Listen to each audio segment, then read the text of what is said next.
13th verse, the Guru says, "O distracted one, why worry over your wife? Wealth, is there not for you the ordainer? In the three worlds, association with the good alone can serve as a boat to cross the sea of existence. Bhavati bhavarnava arane nauka." So the beautiful metaphor of the boat we went through. Just a quick recap, and then we will lead ourselves to the question that we left. The symbolizes the individual. The ocean is a very rough place, which is the world is not necessarily a pleasant place to be in. It is very, very challenging. It is demanding. It always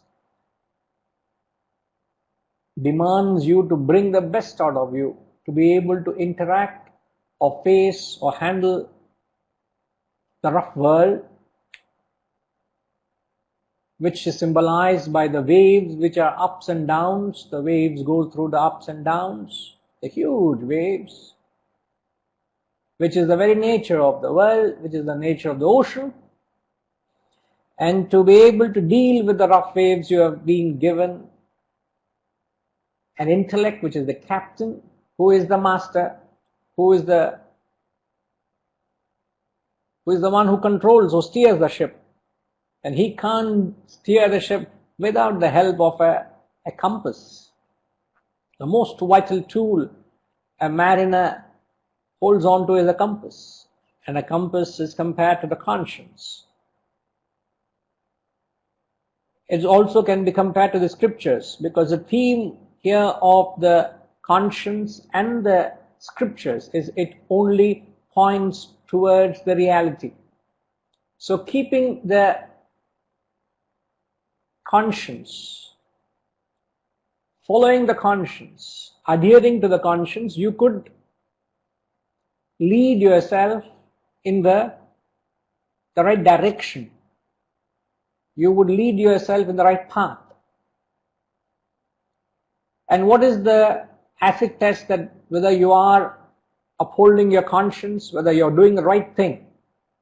It's not what another person thinks. It's not how other people look at you and start judging your actions. As long as the mind is at peace, your mind is at rest, your mind is calm, your mind is protected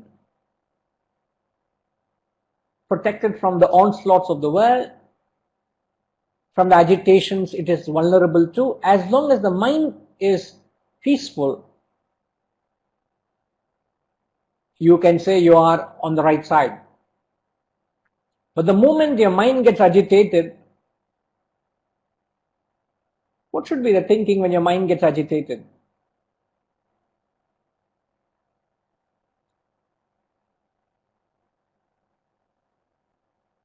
Oh, in fact, is this a better way of the layout of the pictures? You think this is better? Or the other one is better? In the other one, we can see the Guruji very big, in a big way. Big screen.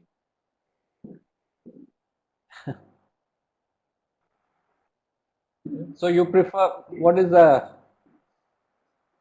okay, so. The other one is better. Okay. All right. So the comparison or the question was, when you follow the conscience, the result of that is your mind is peaceful, your mind is at rest. which is compared to the passenger who is having a beautiful time in the journey. Now the question I asked was,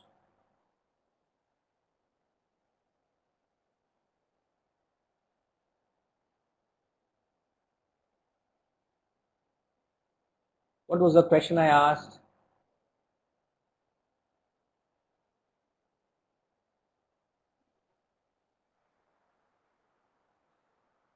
What does it indicate when your mind is agitated?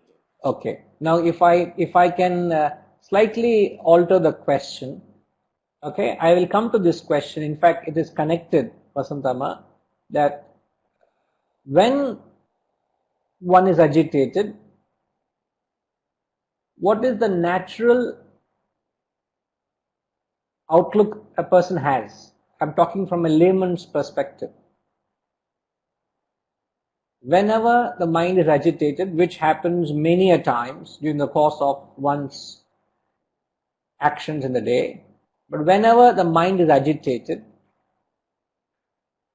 what do people attribute that agitation to? What is their attitude?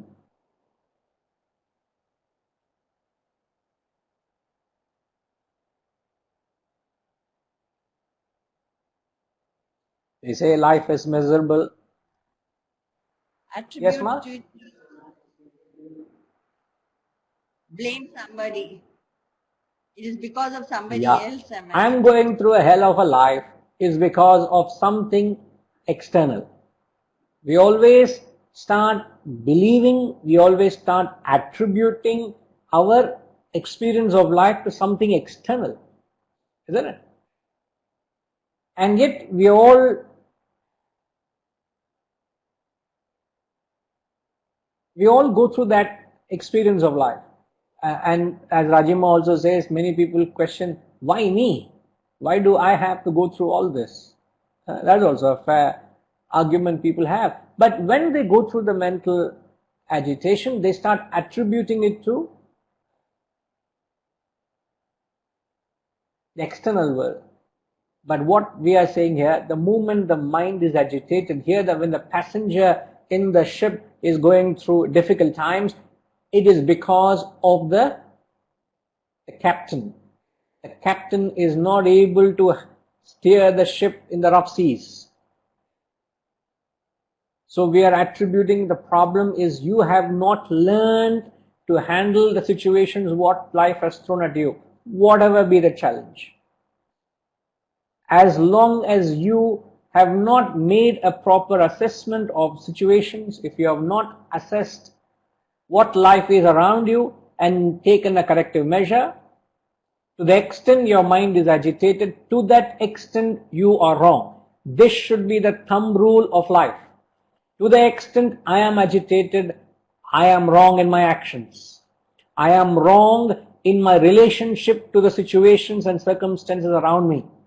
I am wrong with reference to my assessment of the world.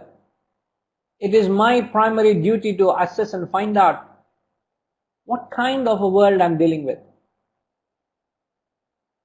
Who are the people I'm relating with? What is their nature? What are their characteristics? What situations I am in? What to expect? How to deal? And when that aspect is lacking, invariably one finds oneself terribly agitated.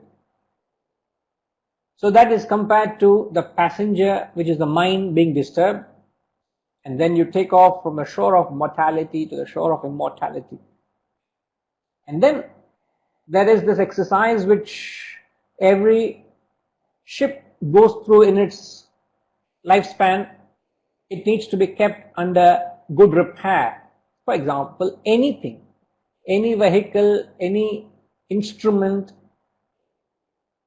anything for that matter, has to be kept in good repair. So the dry docking is akin to, is actually nothing but the ship taken off the waters for necessary repairs. So what the question was, what is the dry docking compared to? And in the group actually, there has been certain very apt comments I would certainly agree to them. In fact, there was a mention of that concept of dry docking is nothing but an individual when he retrieves, he gets into a retreat, he takes a sense of a break from the world.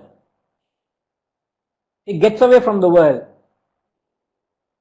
You get into a retreat or some kind of a seclusion with the only purpose of reflecting, contemplating, examining how things are, figuring out where have you gone so far, what you need to do further. Exactly, Shiva. Dry docking is intense sadhana. You're able to perform a serious contemplation, a serious reflection as to where you are, where you stand, how far have you progressed, where are you lacking, you start taking corrective measure. Okay. So dry docking symbolizes that. Now, how often you do that?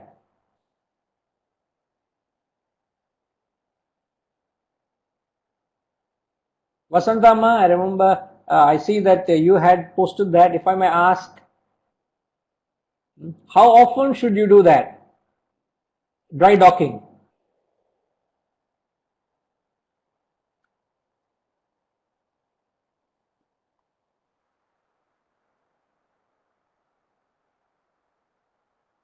When you see that your agitations are getting more and more, then probably you need to go. Regular intervals.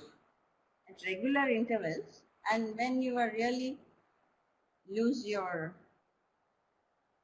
calmness, So you are suggesting the peace that of mind. when one finds himself little unsettled with life, they are frustrated, they are agitated, they have lost their peace, then they need to retrieve, reflect, contemplate before any further damage happens. It's like some small repair has come to the boat and it immediately Fair needs enough. to be Fair enough. It looks like you're literally taken sticking care by of. the example of the boat. Now, if I can give you a rejoinder, a counter clarification to that. If you wait until you get through a phase of mental agitation or you go through difficult times and then you retrieve, is it not too late? If I may ask you with another, maybe isn't it? Isn't it? It's like how many people go to a hospital? Like in certain, Sorry, ma. How many people go to the hospital when they are hale and healthy just for a general routine checkup, vis-a-vis being rushed to the hospital because you are seriously ill? Which you think is better?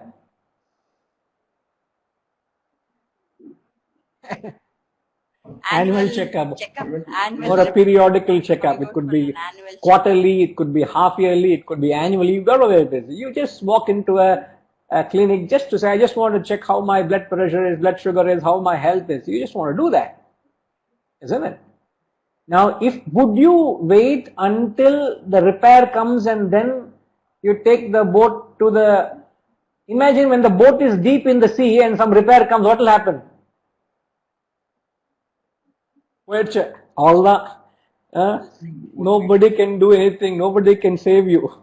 You are in serious trouble. That is what is like wanting to go away into some retreat when you are agitated.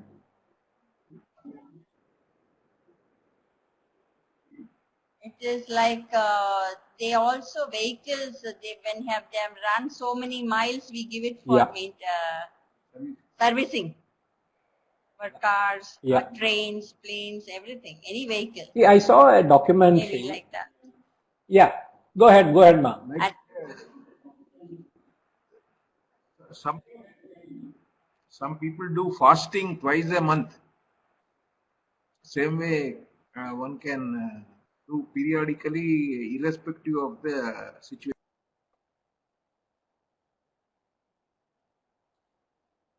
Now, so if you think in these lines, you can't wait for situation to demand you to take a withdrawal and start examining. It was already too late by then.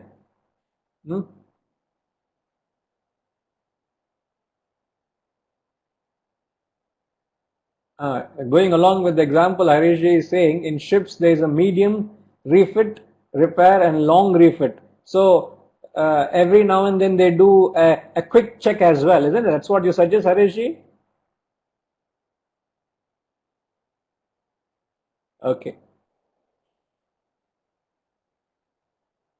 Now, I saw a documentary of, I think it was with something to do with airlines, and a British pilot, a very senior pilot, goes to Boeing in US. I don't know which state. He just goes, he flies in to take a delivery of a brand new 787 Dreamliner. This was a few years ago, some documentary.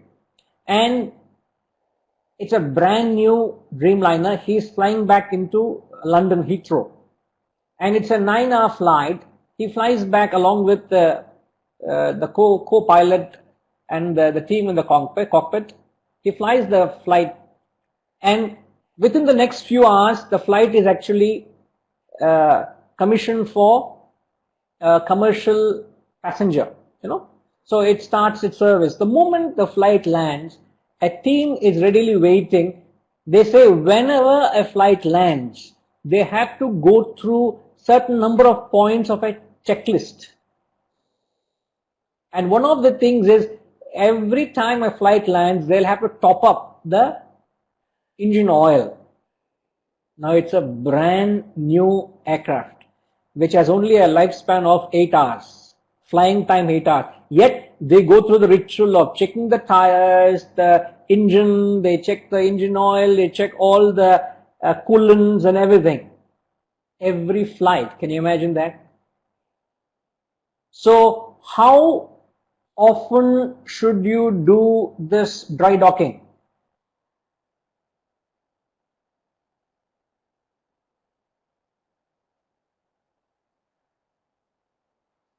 In fact, I didn't get that answer. I didn't hear from the few who commented. The real dry docking, not really I would say, but one of the most important aspects of dry docking is the reflection you do every day. You got to do that reflection every day, every morning. You got to contemplate, you got to reflect, you got to do the manana. Jayama is saying, she said, where did you say that, ma? It's possible I could have missed it. Huh? So forgive me.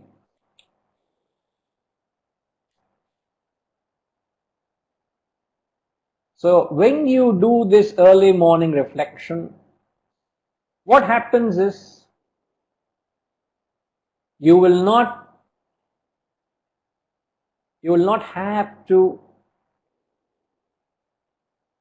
come with a situation where you will need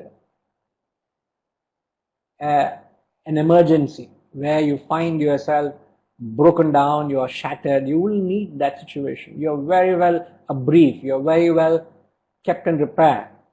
It's like doing everyday exercise, whether you like it or not. You do that, you're upbeat with your life. There's energy, there's health, there's vibrance in whatever you do. Okay? So that's what dry docking means. And also, one important point is that the ships are not meant to be in the dry docking. The ships are meant to be in the waters.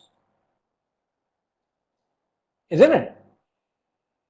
The ships are not meant to be stuck permanently in the dry dock.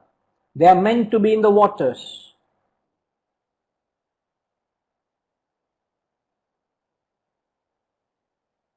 So what does that mean?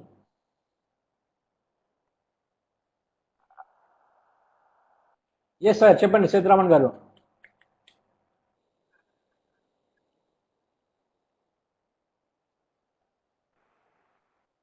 It means we have to be in real time situation, dynamic, not static. When we are in static, when no action is there, we will be at peace. But in dynamic situations, we face issues and we have to. So in rough waters, we Correct. have to Now, be. just clarification to one statement. You said when you are static, you are in peace. What does it mean?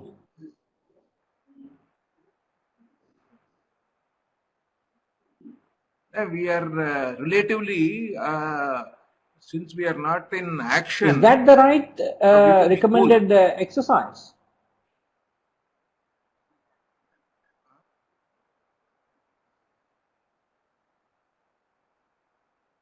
No, we do at the end of, as you said, early morning during Brahma Muhurtam, we do it every day. It is advisable. But what you said is water Correct. is action. Correct. In our akin to. Yeah. No, my only clarification is when you Daily say when you are activities. inactive, you are peaceful. What do you call that state?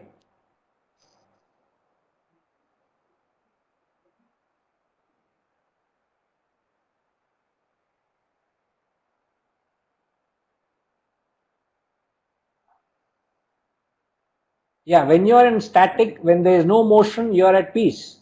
What do you call that state of static state and very peaceful? Inert. That is called tamasic nature. Correct, Jama? That is the definition of tamas. If you recall in a few classes before, we said tamas is a state where you are inactive and peace, isn't it? You are relatively not active, but you are very peaceful. Rajas is you go out into action, but you are agitated. You come out broken. You come back beaten, very disturbed. And sattva is a state where you are active plus you are peaceful. So the boats are not meant to be in the dry dock, they are meant to be in the water. Similarly, you and I must live a life of action.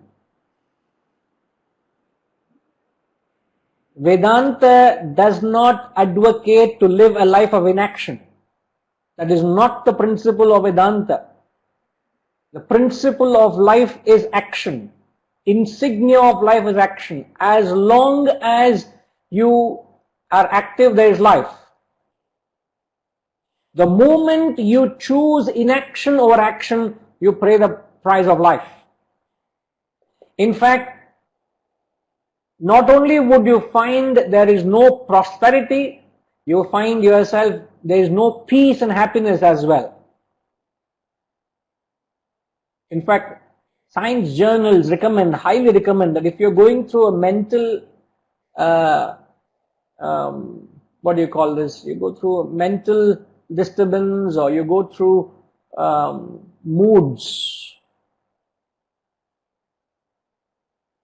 You go to mental imbalance. They say just go for a long walk. Just going for a walk will help you. In some form, it becomes conducive for you. It helps you to come out of that mental state. So, Vedanta, if you ask me, he said, Ramatirtha says, Vedanta is more compatible, more applicable to the majority and the minority. Who are the majority and who are the minority? If you look at humanity, who are majority, who are minority?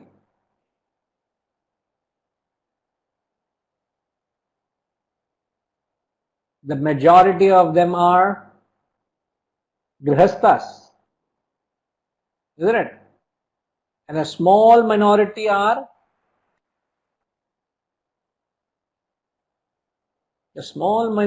sannyasis who have given up life when they want to be in an ashram, or they live a life of seclusion, or they are in permanent retreats, or they are in the woods. Swami Ramatita says this knowledge is more meant for grihasthas, means meant for men of action. If this knowledge only caters to that small percentage, Rajima, what is the percentage of people who are sannyasis or sannyasin mentalities? What would be the percentage, ma? I'm talking of real sannyasis, not the next verse is going to say of pseudo sannyasis, not they.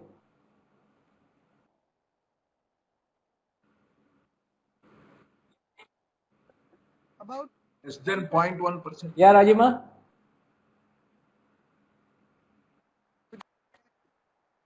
Would that be correct? There and thereabouts. So I think you said 1%. Shiva is saying 0.01%. Yeah, ma, sorry?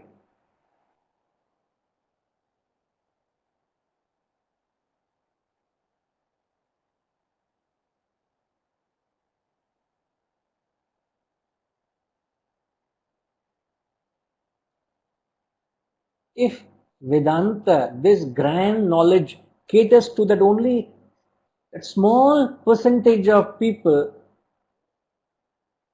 you can't even call it Sanatana Dharma, isn't it? It's not, you can't even call it applicable.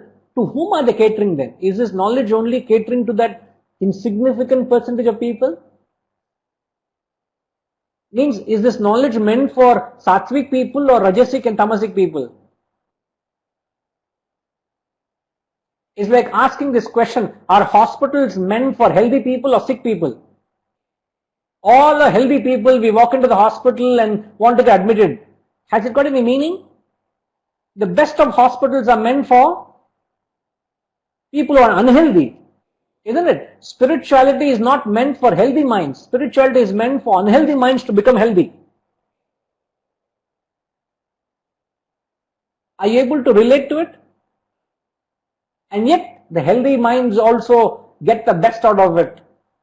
But you don't misunderstand the concept. So it is meant for people to live a life of action. And that's the fundamental difference we said. As tamas mocks sattva, we often say the only difference between tamas and sattva is a sattvic man is active, a tamasic man is inactive. But both seem to have the same mindset. But one comes from action, another comes from inaction. Okay, so with that, the concept of that boat metaphor is complete. Okay, let's move on to the 14th verse. Jatilo mundi lunchita keshaha kashayambara bahukruta veshaha pashyannapi chana pashyati mudho hyudara nimittam bahukruta veshaha. Jatilo mundi lunchita keshaha काषायाम्भर बहुकृतवेषः पश्यन्नपि च न पश्यति मूढो ह्युदरनिमित्तं बहुकृतवेषः. Now this verse onwards begins the third phase of third part of the text. There's one more question I think you put, like, what is the difference between faith and blind faith? Yeah, Amar. And could you just, I think somebody gave example also that putting the candlelight in a just of wind and expecting God will take care. I think that also question has came, and you have told me it. Was that in this class? Yes, relating to that only we guess. Verse 13. I don't know whether somebody has written or not, but I have just written it. 13th verse. I just want to clarify, was it given in the Bhaja Govindam class or the Gita class?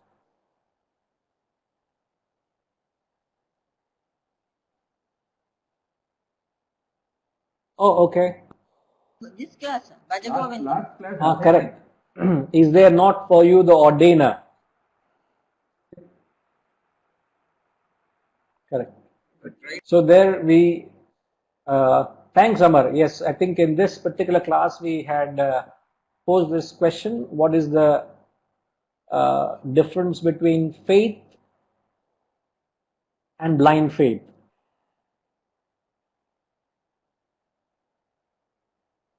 What is the difference between faith and blind faith? Any comments? I just remember then the word faith came somewhere, maybe from you or I just remember that whenever the faith means Ravindranath Tagore quotation, a faith is a belief in a thing. The but is it? I don't know whether it is true here. I don't know, but I believe that.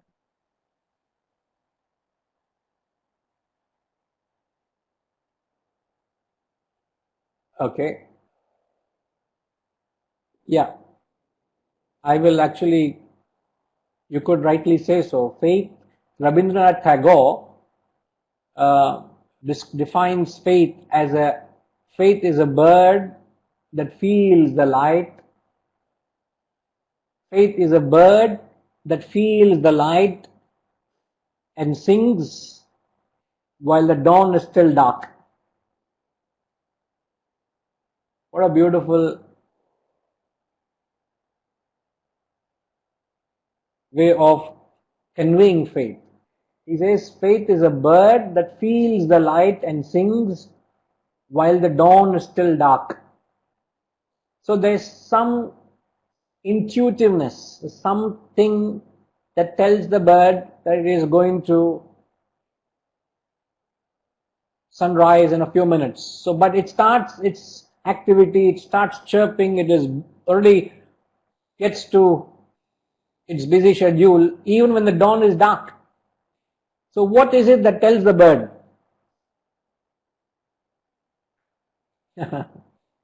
Yeah, I wish all of them are as blessed as you, Jayama. She says she wakes up because of the birds. So she doesn't put an alarm. Some people don't get up even with the alarm. Huh?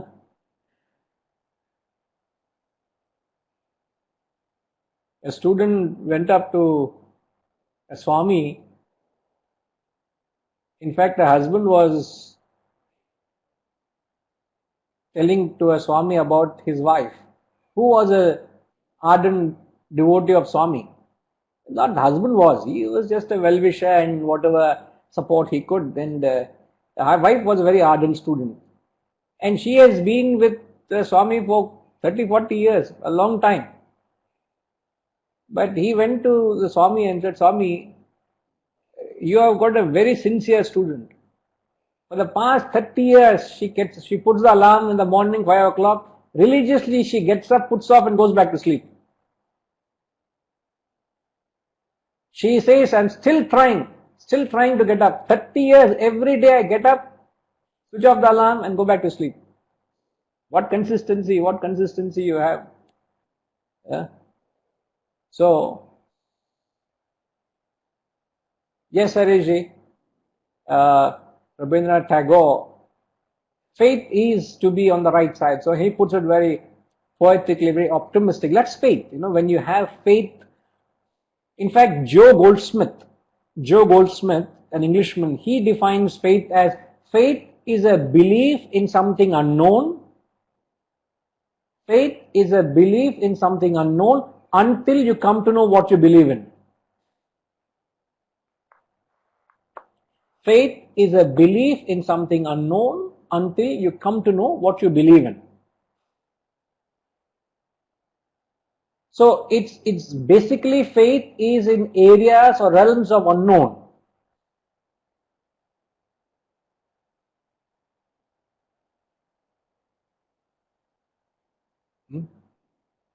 So what is the difference? Blind faith is escapism, not action based on optimism. It is not talking of action per se, but there's some other element that makes it blind. If you recall, I think we mentioned, and there was comments as well, that blind faith is when there is no role of the intellect. And faith is, there is certain corroboratory evidences. You have taken your past experiences, you have taken your assessment, you have taken your understanding, you have rationalized the situation, you have taken all the data you have drawn with your questioning, with your understanding, vicariously you have drawn feedback from others. So whatever information you have gathered through your intellectual inquiry into the field of unknown, there is a heavy role of that, and also that belief that here is someone who can help me. For example, we said we have a medical issue, you surrender to a doctor. Now, which doctor would you surrender yourself to? You're putting yourself under the knife. You have to go through surgery. Whom would you surrender to? In fact, Shiva, it is not postulating. The moment you say postulating, it is not, it is guessing, isn't it? Wouldn't you say faith is, postulation is guessing? Anna Rajima, is that the right interpretation to that? A rough guess, isn't it?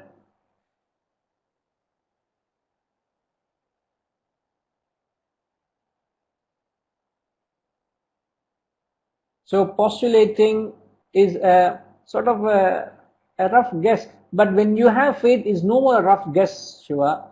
You're very, something innately tells you, acutely tells you that this is the right thing I'm doing. He's the right person, or he's the right guru. You have that kind of a deep conviction, and that conclusion comes because of a certain application by the intellect. At the same time, there's a feeling. You operate on the emotion, the mind as well. You feel right about it. At the same time, you understand as well. Like yesterday in one of the other classes I take, one of them was mentioning that there's some astrologer who came by their house, and he was suggesting that he will come and do some ritual puja and homam and things, and he says that will take care of the coronavirus. And she said he was so convincing, I almost fell a prey to it, she said. Now what do you call that? That is blind faith. You start believing in certain things. And the Krishna Swami said, Solongo, what is the difference by your understanding between faith and blind faith?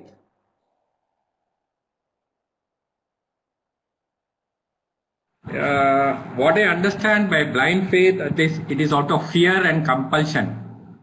Whereas faith is surrender with confidence and with positive attitude. Very nice, very nice. Now, could you repeat and enhance about blind faith?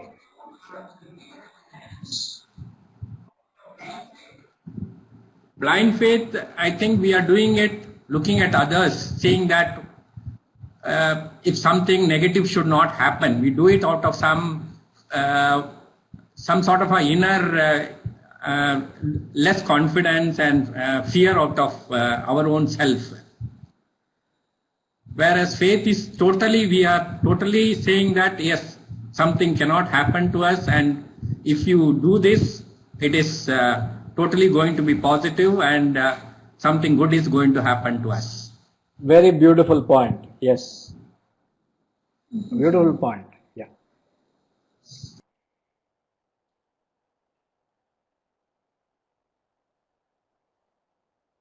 So there's a great element of fear or a herd instinct. You do what because others have done. That kind of a blind leading the blind. That perhaps tends to blindly going to doing certain activities. And in fact, invariably, blind faith, what are the activities that could fall under blind faith? Krishna Swami sir, what are the activities you think could fall under blind faith? By general observation.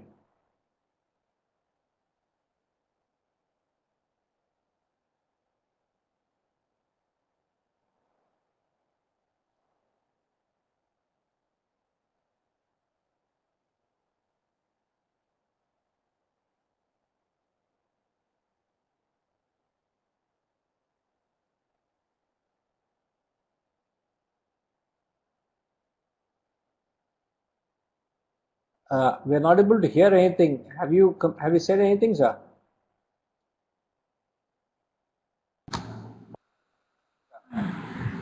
Now, suppose a cat is crossing us when we are going to leave for some work or some auspicious activity, then we feel, oh, something wrong happened. It's a blind faith. Or some Raugalam or some sort of a Are you sure when you say Rao Kalam? timings.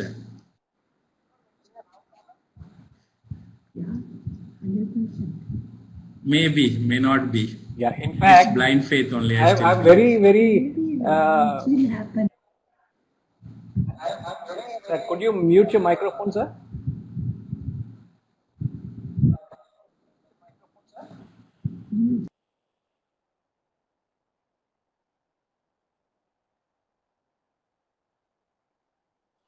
One of the regulars to the Gita classes at Kalasagaram, he came up to me and said, "Sir, can we shift the classes to the morning, not to the evening?" He said. Why you want to shift, sir? I think 11 o'clock is Rao Kalam, sir, and I don't think it's the right time to come. So, can you please shift? I said, I didn't know what to say.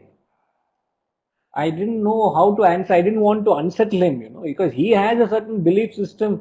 Now, how can I tell him what you're believing is wrong? There is no Rao Kalam. I was about to tell, let's say, sir, you have to be operated, emergency operation. Will you tell the doctor, can you please shift the operation to evening because morning hour is Rao Kalam. I don't think you should operate now.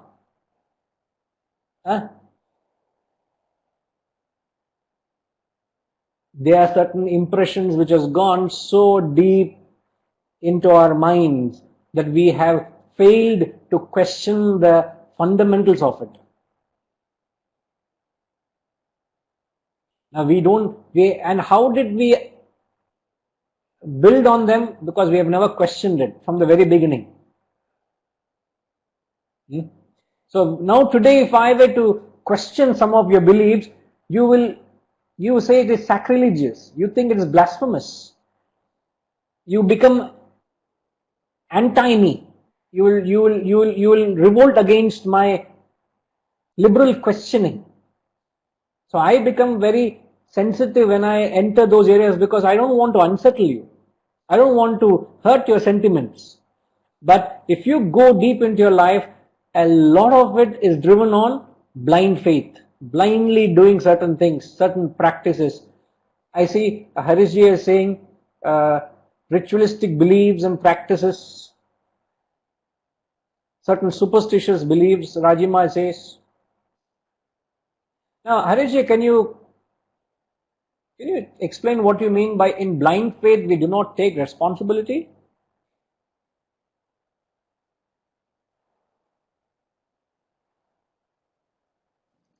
Hariom. Guruji Hariom. I really meant that you divest your responsibility onto somebody else. That's what is blind faith. You don't have to take any action. Somebody else does it for you. That is something like what you are saying also, which is that example, there is no intellect. So it is It is just following.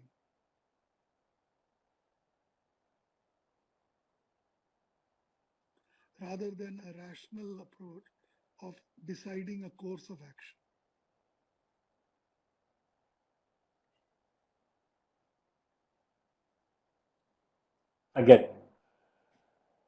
I get what you're saying. Yeah.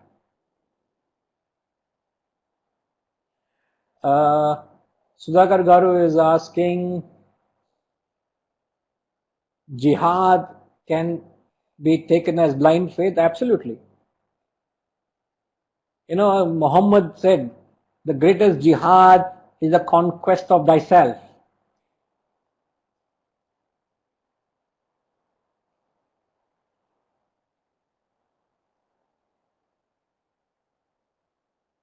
Seek thyself, know thyself, Tat Tvamasi we say, isn't it? The same truth, Tat Tvamasi, Muhammad said the greatest jihad is the conquest of thyself. The day you have conquered yourself, the day you have conquered your own mind, thyself, that is the greatest jihad. So when you don't exercise your intellect and examine it with a sattvic intellect, see, intellect also can be crooked intellect, can be a rajasic or a tamasic intellect, but when you take a sattvic intellect, invariably a sattvic intellect leads you to faith.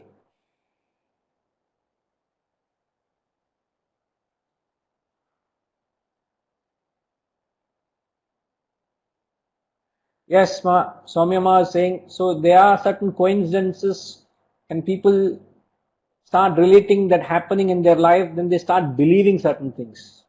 Yeah, again, but as long as you don't engage the intellect, you fall a prey to blind faith. Yeah. And once you have faith and you surrender, as Krishna Swami beautifully compared the difference, when you surrender, having examined everything, once you surrender, thereafter you don't question. It is done. When you surrender to a guru or a doctor or a lawyer or any area of your ignorance, whatever is said, then there is no suspicion. Like even in a relationship, there has to be absolute faith in a relationship. Between a husband and a spouse, husband, wife, the husband can't ask this question with suspicion. Yesterday afternoon, where were you? Where did you go? If there is that suspicion, it breaks the relationship. So the student should have complete faith and then surrender to the Guru, because here is a path which you have not tread, it is unknown to you, and if you have faith in that Guru, thereafter you, having examined everything, you surrender. After surrendering, there is no questioning. You got to follow whatever is said, whatever is done. And the classic example of complete surrender. Sir, the Shastras take examples of surrender. Any thought of examples? Can you think?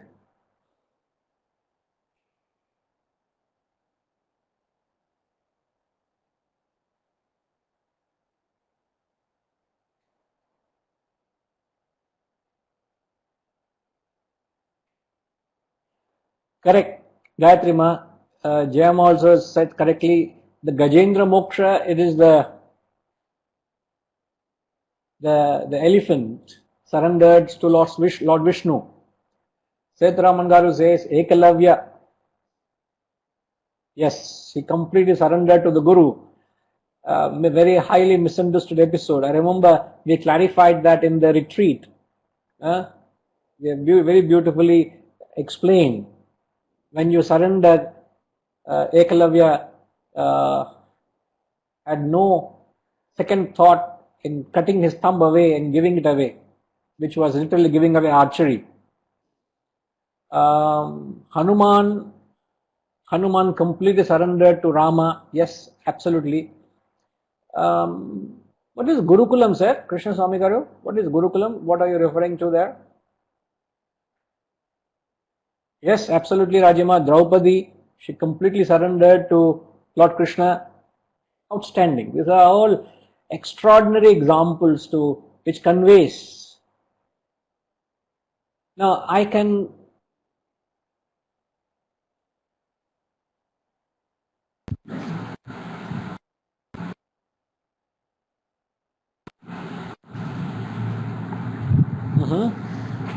We have a system in Veda Pathshala yeah. where children go to Gurukulam. They should have total faith on the and learn the Shastras and Vedas and all those. Yeah. Correct.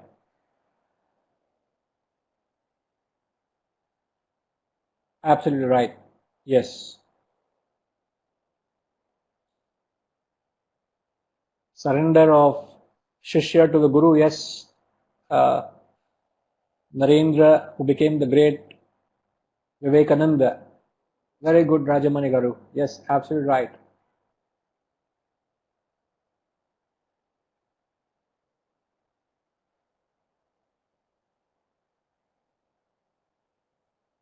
Now,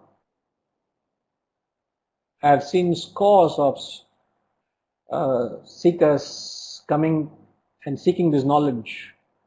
In the course of past 30 years, hundreds and thousands of students have come and learned. I wouldn't arrogate it, but have come and learned under me and associated with the works. But I can hardly recall anyone completely surrendered to the knowledge. But I can say they have and they had such touching devotion, so devoted, almost fanatic devotion they had, short of becoming fanatic. They're very devoted, but I would say they have not surrendered to the knowledge. And there's a great leap between devotion and surrender. Even though we use the word devotion, surrender synonymously, there's a great difference between being devoted to something and then surrendering to something. And that is where exactly we talk. Faith is surrender. That faith is surrender, and that is what the verse says. Is there not for you the ordainer? Why are you worrying? He will take care of it. That is surrender. When you completely surrender to the Almighty, completely have unquestionable faith, then you get all the help.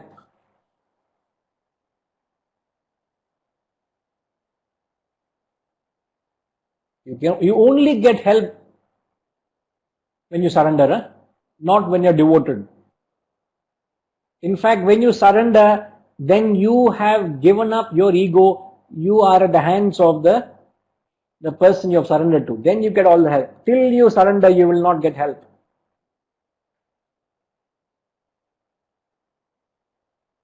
Please think. What is it that marks the difference between devotion and surrender? I am marking a difference. What is the difference between being devoted to something and then surrendering to something? Surrender is called Sharanagati. Yes. Egoless. Yes, absolutely egoless. A very interesting subject matter. But if you take anything from what I said, many people are devoted to the knowledge, devoted to the Guru, but nobody has surrendered to the knowledge or to the Guru. I can hardly think of amongst any one of you who has completely surrendered to me. Not necessarily you must surrender. If you think you should surrender, if you think there's someone who knows something, can you surrender? Surrender is I have no ego at all. Surrender is saying, I don't know.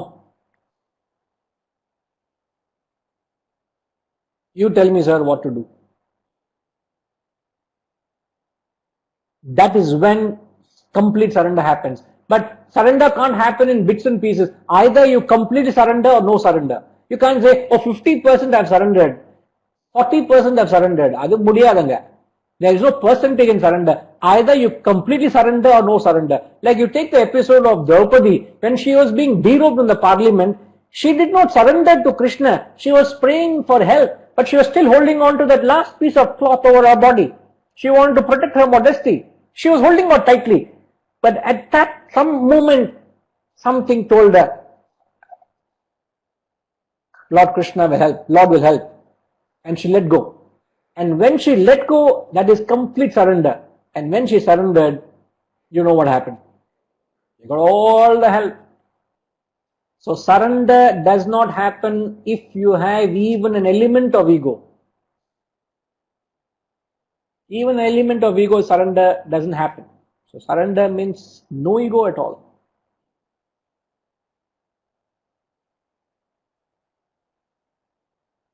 Jayama is asking question.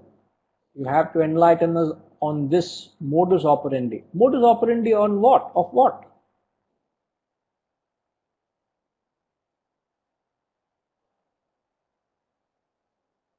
Modus operandi of surrendering. No, see, take any example. I've taken example of a doctor. You have a serious medical issue and you are being advised through surgery. You have found out all that you need to find out. You have inquired, you have Googled, you've studied, you understood what is the problem you have, what is the diagnosis, what is being advised, what is the best procedure, what are the pros and cons. You have done everything. And once you have narrowed down from your understanding someone who you think can help you, thereafter you completely surrender. You don't question anything. If the doctor tells you you need to get admitted 3 days before the surgery, you will not ask him, doctor, why are you wanting me to admit 3 days before? Is it not going to be very expensive? You people are charging 20,000 per room and unnecessary tests you will do. See, even there is a suspicion. You are not accepting why the doctor is telling you to get admitted 3 days before the surgery. There is suspicion, there is doubt. Then you have no faith in the doctor. But you don't, once you surrender, there is no questioning. Before you surrender, you do all the questioning. You can go through entire brainstorming, you can do all the discussion, pros and cons, study, analysis. All the pros and cons is done before. After you surrender, if the doctor says jump, you will jump. If the doctor says sit, you will sit. Doctor says walk, you walk. Don't walk, don't walk. That is surrender. And that also has to happen in the spiritual field, which when it comes to spiritual field, what limits you is every one of you think, I know what spirituality is. Everybody is a spiritual guru in their own rights. Everybody knows something. They are very quick to advocate. In fact, you have a spiritual library. You have a consultation of gurus you can go to. So which guru you follow? Monday I go to one guru, Tuesday I go to one guru, Wednesday I go to one guru. That is the situation you are in. It is a spiritual buffet you are enjoying. It is not a la carte, it's a buffet you are enjoying. Now when you have a buffet of gurus, how can you surrender to someone? You tell me. So the modus operandi is you shift from buffet to a la carte. That is the modus operandi. Jayama. Spiritual shopping, correct Shiva? Everybody is going to spiritual shopping.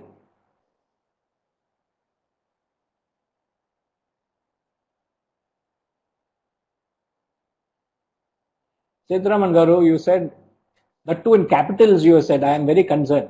What is surrendering automatically? All Shishyas have become mini gurus, yeah, that I know. That is what I'm saying. Everybody has become gurus. Not mini guru. They have become mahagurus. Yeah.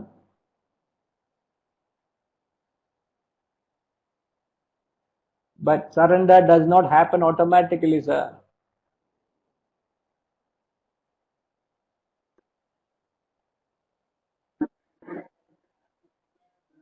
Automatically, I mean it is total and full, complete. See, there is no. Yeah.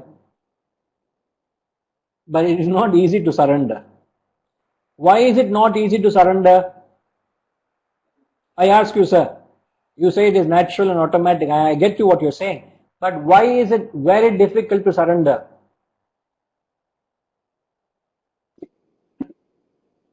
Because of your ego. Correct. You think you know. Because of ego. Mind. And to the moment you claim some knowing, no guru will come and help you. No man of knowledge will step into your life. They leave you where you are.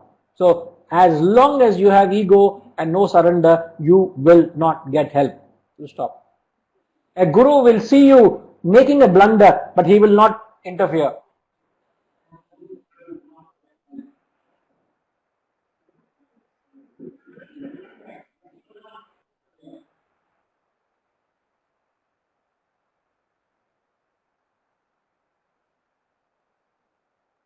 So there's a lot to examine the difference between faith and blind faith. Amar, Ardhamotunda, are you following? Yes, Guruji, man, so many examples, nice to hear. So, I hope we will not follow blind path and we'll go into the a la carte from buffet. We'll try to see salad.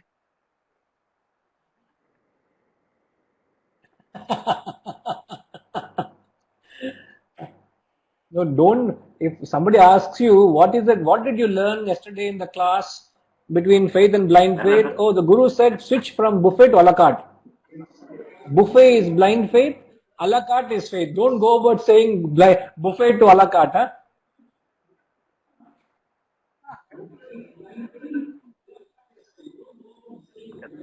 Example what you said with the doctor, everything Okay. really, because we go with halfway surrender and will not inquire after treatment midway, we'll change again, we'll go to some other. This happens generally.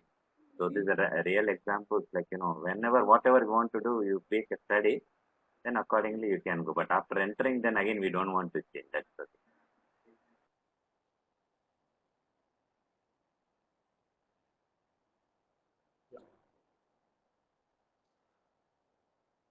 I have not come across one student who has surrendered to this knowledge. That's a very, very strong statement I'm making. Ramatirtha in his lecture said, trust not the mighty dollar, trust your own self, he said. To the Americans in 1901, 1902, he said, trust not the mighty dollar, trust in your own self.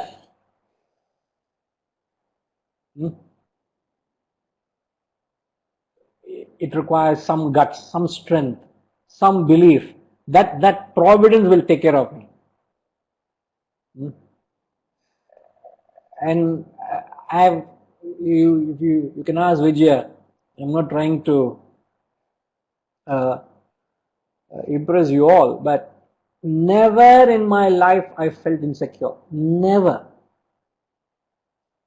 When I had nothing, when I had no one, there was nothing, the entire phase of my life, one thing I can be very proud of, if there's one quality I can be very proud of and I can be very factual without any ego, I can say is, I will die for this knowledge. I've given my life for it. This is me. You stop this, the next moment I'll die. This is me. It's like taking a fish out of water. That is the kind of faith, surrender. I've given my life to it. It will take care of it. It has taken care. Mysteriously, it has taken care. There is nothing else I know of. but this. You ask me any other subject, I'm ignorant. I don't know, I don't want to know. It disinterests me. The only passion, the only thing I want in this Janma is to be completely soaked in this. Completely. Get immersed and lost in this. That is what one thing I have done. You may not see anything else in me, but this is certainty. And you must have the eyes to see. I'm not trying to market myself, please. I'm just trying to clarify what is surrender. You need that kind of unfaltered, undivided loyalty. You can't say, the only fear I had in my life, the only fear, if at all I had, there's only one moment in my life I had that little uncertainty. I think my dad will remember this.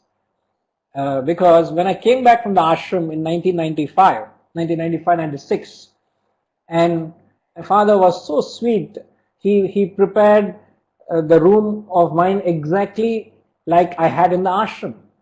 He prepared a study table, the room, the bed, and all what I required for my basic study, everything.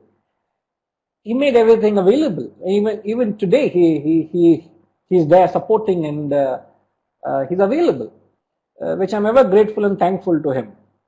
And when the time we spend in the ashram, that 4-5 years, it is an unreal world, to be frank, because everyone out there is only talking of Vedanta, the study of the scriptures. It's like a Gurukul, everybody come there only charged with this knowledge to learn. There is the Guru, the Shishya, the students, colleagues, all the Mahat is only about Vedanta. And then having spent the time there for so many years, you're really charged to go and spread the works.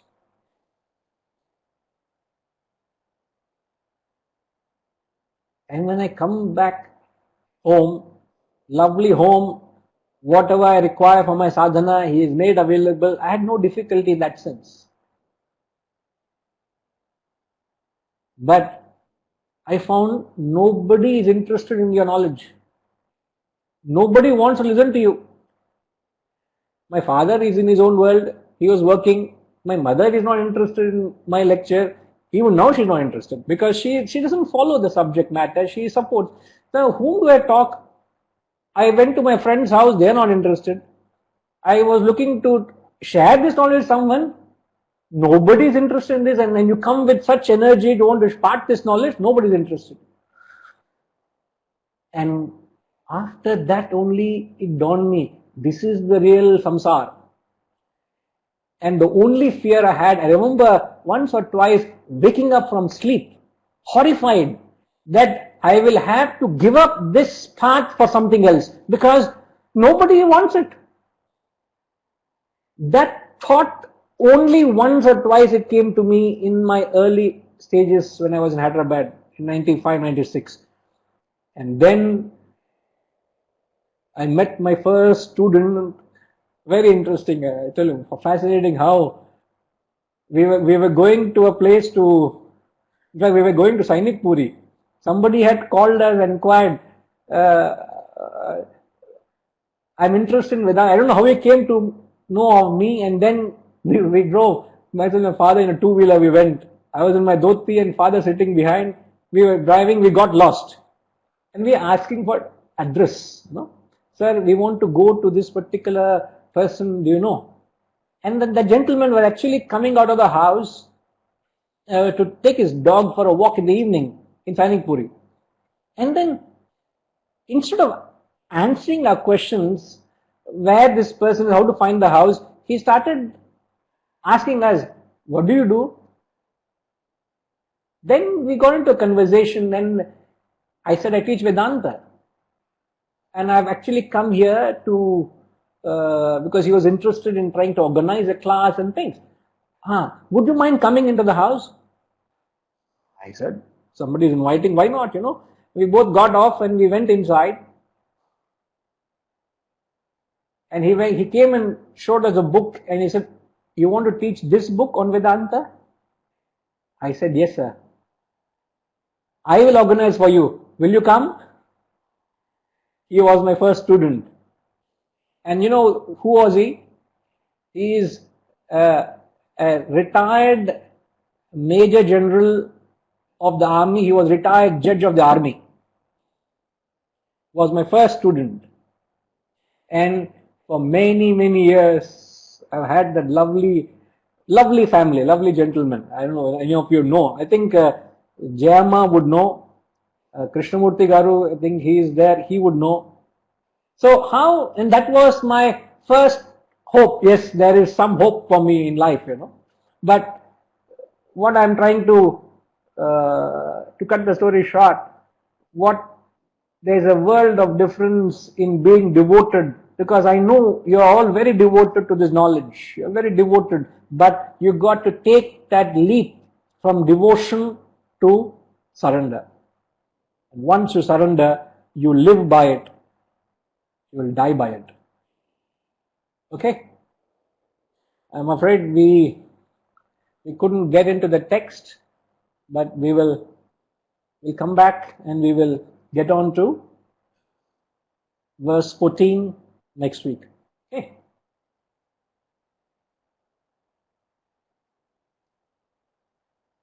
Om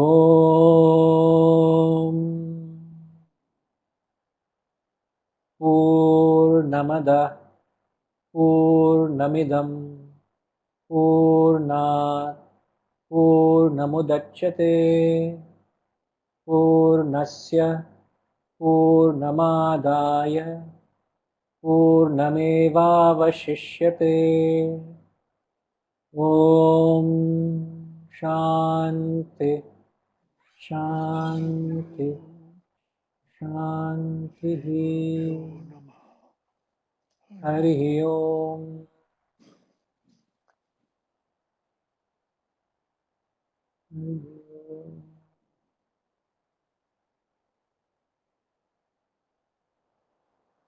Hari Om.